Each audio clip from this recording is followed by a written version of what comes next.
What's going on, guys? Welcome back. I told you I was going to do my best to do one full workout vlog a month. That's what we're doing today. We're going to record a full pull workout session from my current push-pull legs program and split. I'm about to move into an upper-lower split with my team and my program in the Ladder app. But this is going to give you a glimpse into what my pull days look like. And I'm mic'd up. I have a videographer joining me, meeting me at the gym. And I'm going to be able to fully break down beyond maybe what you're interested in hearing, how to perform and execute each movement, along with some other commentary. Excited to see what you guys think of this. I'm gonna head to the gym. I'll meet you there.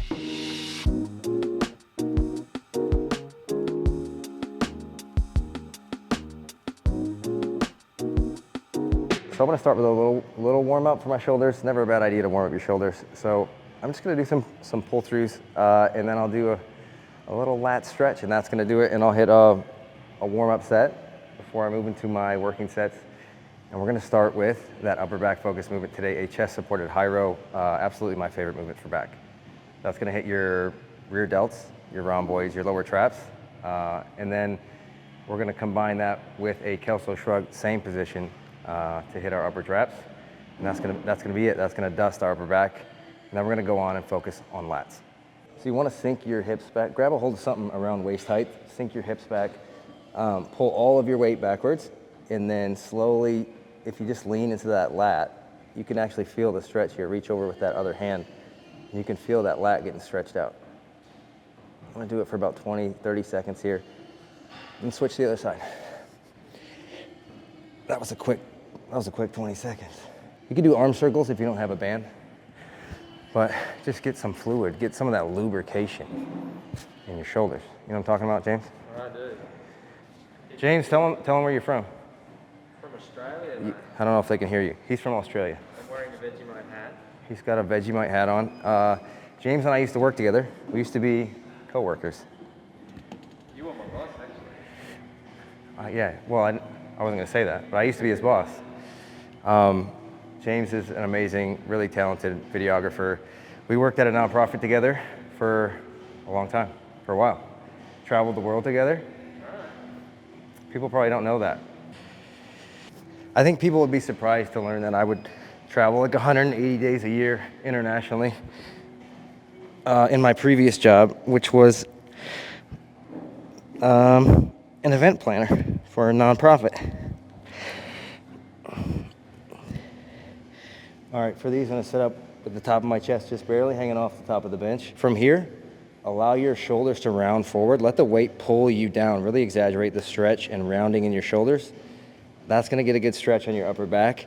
And having your elbows somewhere between flared out completely and tucked in just slightly. We don't wanna keep them really tucked in. You want them flared out completely or just a little less than that. The more flare you have in your elbows, the more upper back you're gonna get. If you start to take a little bit of that flare out, you're gonna get more rear delts with that. And then you just wanna pull high towards your chest.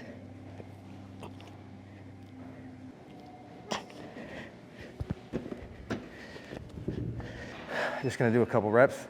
The goal of the warm-up set should not be to try to do as much weight as you can and fatigue yourself and do a bunch of reps.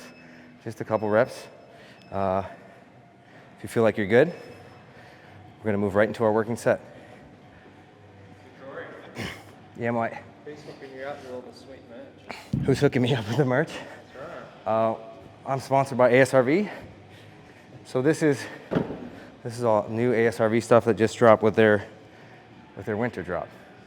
And they never really miss, but this one is like, I've been wearing this hoodie for like 4 days straight. It's like, if you're looking for the intersection of comfort, but you also want to look cool, not wear your pajama pants to the gym, then this is it. I forget what it's called. I think it's called Warp Flex or something. That's not right. It's called something. I'll put it up on the screen or in the description. Okay, when it comes to back training, if you don't have lifting grips or straps, these are lifting grips. I also have the straps. Straps are more common. I prefer the grips, but if you are training your back without these, you are objectively leaving gains on the table. Your grip strength is the limiting factor in almost every back movement that you do. So using these, takes that limiting factor out of the equation and puts all of that weight on your upper back. Because obviously your forearm, your grip strength, that's gonna give out long before your upper back does in this case. So while people think, oh, I'm just gonna be a man and just squeeze the shit out of the bar and just, what about my grip strength, my forearms? That's the wrong way to think about it. Think about your back. You wanna get a bigger back, don't you? Worry about forearms later. In fact, your forearms still get enough work from just back and biceps, even if you're using straps. So stop stressing about it. If you need the sauce, these are from Gym Reapers. I got a code with them for 10% off. It's Perk10. But you can get the straps or these. They're pretty affordable. It's a good investment. All right, this is as high as the dumbbells go in this side of the gym. And this is the private side of the gym. Not necessarily because I'm super bougie, but because I get like overwhelmed with anxiety, social anxiety when I gotta film in a public gym. So here we are in the private gym, limited with our dumbbell weight, but we're gonna make the best of it.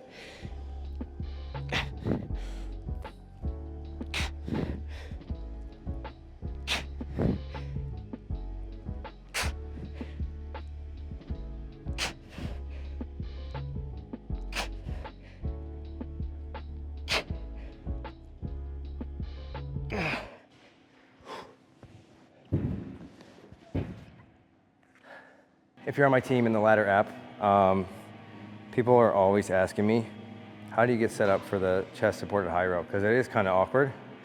I don't know if this is the best way to do it, but this is how I do it. And if you got your lifting grips or straps, reach down, hook them around the first dumbbell. You can choose which side you want to do first. And then I like to lift it up and set it on the bench, especially as you get heavier and heavier. This is gonna get harder and harder to set up. Same thing on this side. And then I'm just gonna slowly lower myself down to the bench. It's so sketch. All right, from here, again, keep your elbows flared out, pull high towards your upper chest.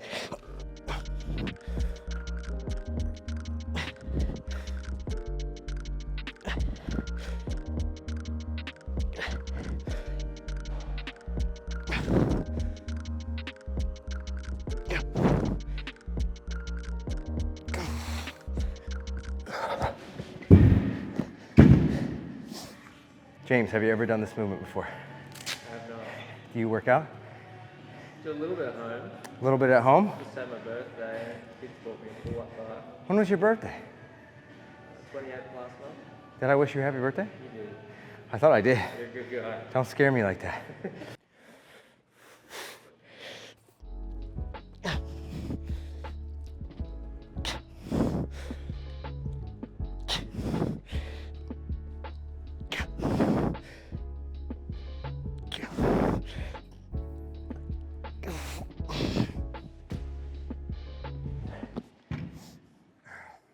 When it comes to the negative of a movement or the eccentric, I think I'm guilty of this. I used to think that it was like the most important thing to like slow down the negative as much as I could before the next rep. And turns out that ain't the best approach. The ideal approach is, yes, you want to let it down slowly in the sense that you're controlling it, but you don't want to slow it down beyond a point where it's going to cost you energy and then start to cost you positive reps or the concentric portion of the reps, because those are the ones that really matter. So obviously slow it down enough to not get hurt and control the weight, but beyond that, there's no point in slowing it down drastically. We're going to stay right here. And if I was doing this at a T-bar row station, or if I was doing a chest supported machine high row, which is what I would normally do if I was on that side or in a different gym setting, both or all three are effective for targeting your upper back. But if I was at a T-bar row station or that chest supported high row station, I would stay there. And you can do these Kelso Shrugs, which we're about to do. You could do them in both of those stations as well. So we're gonna set up exactly like we did, chest just barely hanging off the top of the bench. And then Again, letting the weight round your shoulders forward. And then all you're gonna do is pull your shoulders up and back, shrugging your shoulders. And I tell my team this all the time, but it's not, you look insane while you're doing these. You look stupid. You make the craziest facial expressions. The range of motion is pretty short. You're just literally shrugging your shoulders. So if you're wondering, am I doing this correctly? The answer is, if you're shrugging your shoulders up and back and squeezing with your traps at the top, you're doing them correctly. I wouldn't overthink it. A little Limp Biscuit today.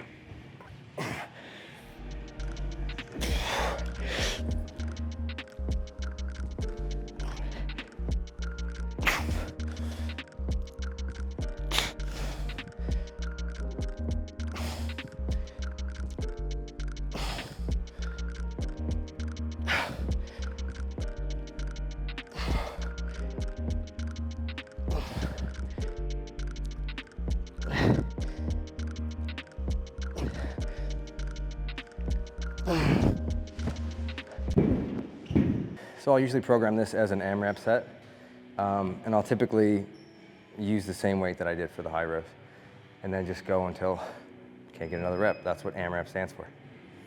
You learned that just now, didn't you? There's a lot of gym acronyms, and some of them I just made up, but that one's real. So we're gonna do one more set of those. And I'm gonna lose this hoodie because it's too damn hot in here. When you filmed the workout with C-Jack that we did, and he was giving me so much shit because like after 2 exercises, I took my hoodie off. I'm like, dude, I'm not trying to be, it's not like a reveal for me. I'm like, I'm fucking hot. I'm gonna take it off. I think we're gonna get together and do another workout. Yeah, that's right. In 2025. Yeah, he's amazing.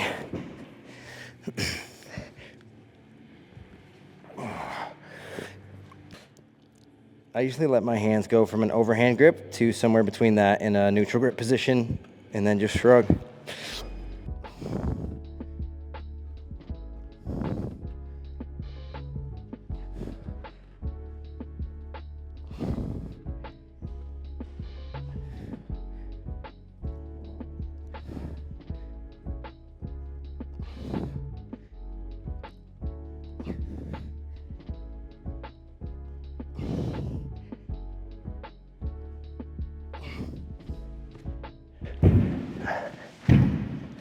So we hit our upper traps with that movement. The one before that hit our rhomboids, our lower traps, and rear delts. So between those two, upper back is covered completely. Wipe the equipment down, please. This is a PSA, and I almost just went nuclear on my team because someone asked, should we wipe the machines down? And someone responded and said, not unless you're a germaphobe, and I was like, I'm about to fly off the handle on these guys. Okay, if you don't want to wipe the equipment down before you use it, that's on you. If you use the equipment, wipe it down when you're done. Common courtesy. If you don't do that, we're all gonna call you, put you in a category.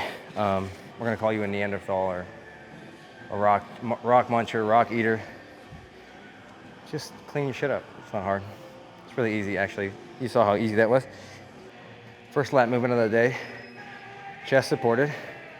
That's gonna bring stability to the movement, which always means it's better. It's always better the more stable it is, so you don't have to start using other muscles to stabilize. So chest supported is king. And then when you're performing these, you wanna keep your elbows tucked in at your side. With the high rows, we want them to be out here or here. With these, as tight into your side as possible. And I tell my team, imagine you're trying to scrape your elbow along your rib cage as you row, and then stop once your elbow reaches your torso. Don't go beyond that because your lats lose leverage. Same thing on the negative. You don't want to reach so far that your lats don't have leverage anymore. So stop shy of that, keep the elbow tucked in, and then stop when your elbow reaches your torso.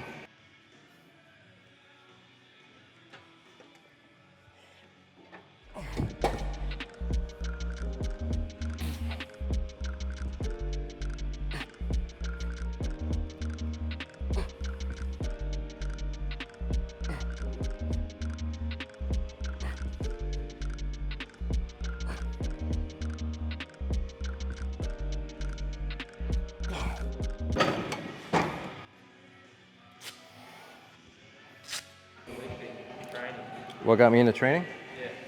Yeah. My dad. My dad, his close friend, was a bodybuilder. He had a home gym, and a really nice home gym, especially for the time. I was 12 years old, and my sisters were doing like dance and like gymnastics classes 3 times a week. And my dad would take me, every time he dropped them off to go to class, he would take me to his friend's house, and I would start working out. And I started that when I was 12, and I never stopped. I played sports in high school, and I trained, at least 3 times a week with the football coach at like 5 a.m. in the morning. And then I played college football, and after I graduated from college, I kept doing like football workouts, and then I started getting fat because I started getting older, and no one ever taught me anything about the nutritional component. I just like had the benefit of like having a decent metabolism and moving enough my entire life until I got to that point, and then I was like, oh shit, like what's going on? So I was like, I gotta figure this out, and that was the start of like me figuring this shit out, and then slowly I would start to help friends. But that's a long story. Started at 12, 37 now. No days off. I'm just kidding, you gotta have at least one day off. Rest days are important. This music is crazy now all of a sudden.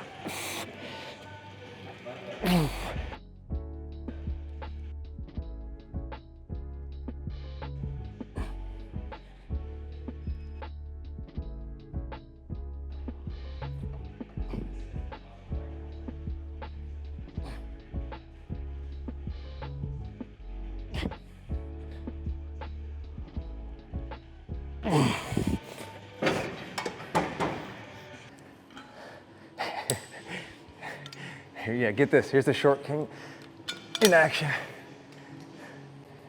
This is the hack though. Look, I can't reach it. Watch. Now I can. Let's try again. Now I can. Now I can. Why is this not working? There we go. Third movement of the day, lat pull down, just a standard lat pull down. Hand placement, you notice I still have my grips on. Hand placement should be just outside the bend in the bar. And you wanna stay, relatively upright. You don't wanna lean back a ton. Just enough to really clear your head with the bar and pull the bar down towards your upper chest. But again, this is gonna hit your lats, a little bit of your upper back and your teres major.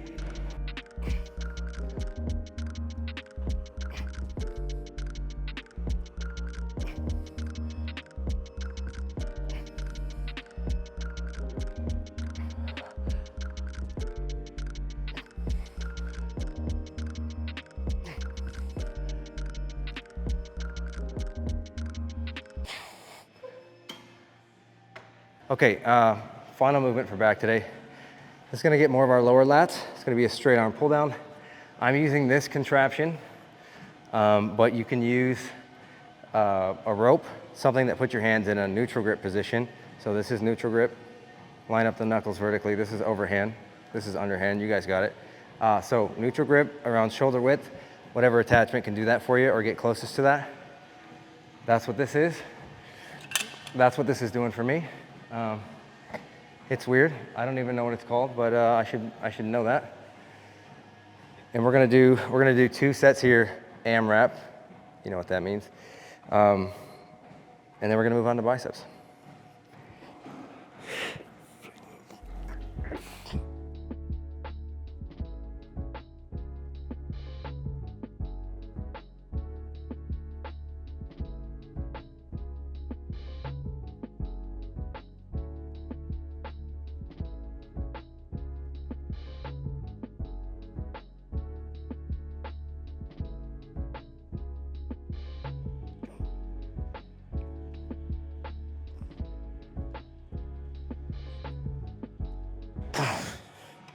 So, lat focus movement.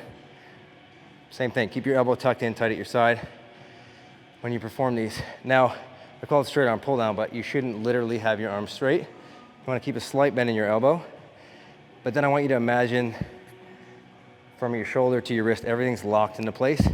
The angle of that bend shouldn't change at any point. And if you're doing straight arm pull downs and you're like, I feel it in my triceps, it's because maybe you're using too much weight. At the bottom, you're actually extending your arm, and doing that's gonna involve your triceps. So if you're feeling your triceps doing straight arm pull downs, make this correction and you won't feel it in your triceps anymore.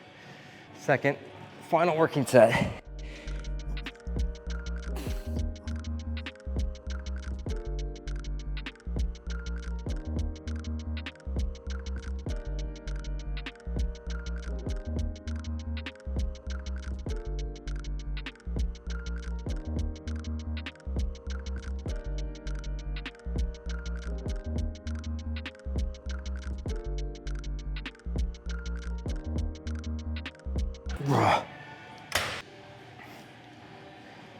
All right, moving on to 2 bicep movements now.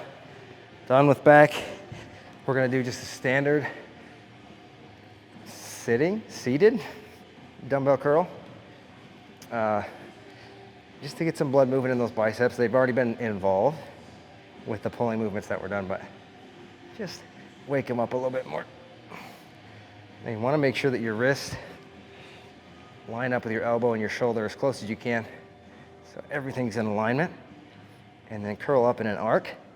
And one thing I like to do and cue people to do is to take the weight of the dumbbell with your pinky and ring finger, and that's gonna force you to supinate a little bit, which is the twisting of your wrist open like this. And that's another function of your biceps, not just bending your elbow, but twisting your wrist. So that's gonna get some more bicep activation. I'm gonna put these back. We're gonna hit 2 or 3 working sets of just a standard dumbbell curl, and then move into a hammer curl movement. Now, people sleep on just the standard mid-position curl because it's like the thing that everyone's done forever. It's not really exciting, but the mid-position is where your biceps have the most leverage. And so training them with a standard curl is how you're gonna grow them. It's gonna hit both the short and long head in the mid-position. It's hard to beat that one. You can do it at the cable machine. Curl at the cable machine. You can do them sitting down with dumbbells. You can do them standing with dumbbells. You can do them standing with a barbell. There's a lot of options. Mid-position curl, it's the best. What do you think about that, James? Love it. You love it? Makes me excited. I try to get my daughter to excited about you guys because she loves Bluey. And last night I said, look, they sound like Bluey. Do you get that a lot here? Yeah, especially when I first got it.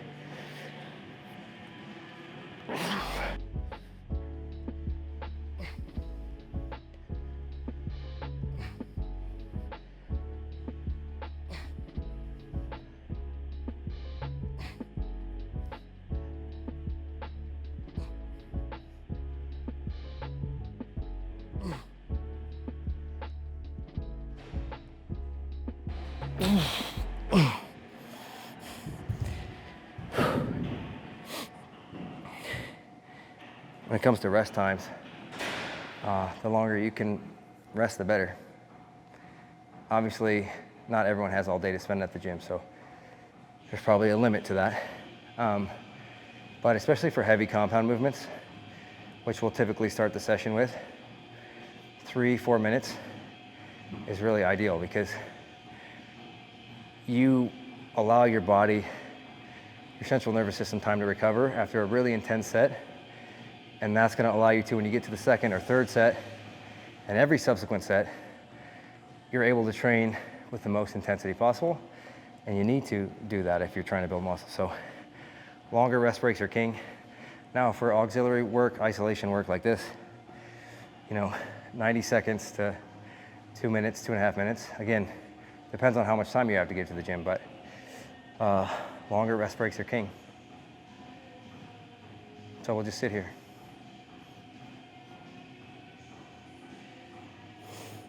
I don't know what to do. I never have someone to talk to when I'm training. I always train alone. Corey's a real person, guys. I'm a real person. I'm a dad. Actually, people are surprised to find out. People are surprised to find out that I'm a dad. I don't know why, but it's probably because I don't post much. It's like I'm not going to post photos of my daughter on my fitness account, but I do sometimes, yeah, because I'm so stoked about her. But you have kids. I do, too. 2 kids. And your daughter looks like she looks like my daughter. It looks like they look like sisters. In fact, last night we were talking about it.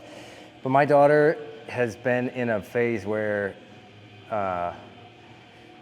she's been waking up at like 5:36 in the morning, and she decides what she wants to do is just pound on her door and go, "Mom, Mom, Mom," until someone comes to the door. And my wife goes to the gym in the morning, so it's typically me, and that's my alarm clock now.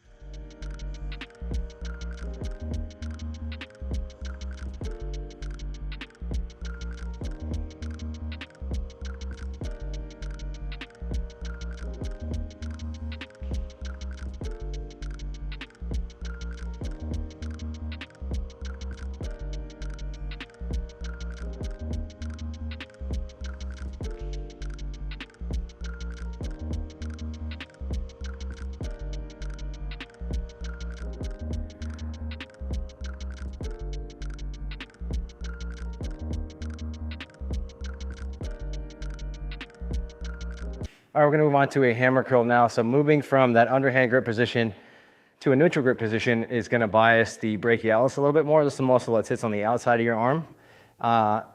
It's deep to the bicep, but if you develop that, it's gonna push your arm out to the side, giving you a little bit of width from that front on view. So that's what we're doing here with these hammer cable curls. So obviously you want your hands in a neutral grip position. If you grab these, if you don't want to just grab the end of the cable machine like this, you go, my fingers hurt. Your back's gonna hurt now because you just pulled landscaping duty. Well, you can use a single handle. Actually, I'm gonna show you how to do that, just in case you have delicate hands. I mean, to be fair, like some of the cable machines at the end that have like a ball at the end of the cable machine, if you grab that, you're grabbing balls, but also it's gonna pinch your finger. So I get it. Taking this handle, and I'm just gonna kind of flip it on itself to put my hand in a neutral grip position.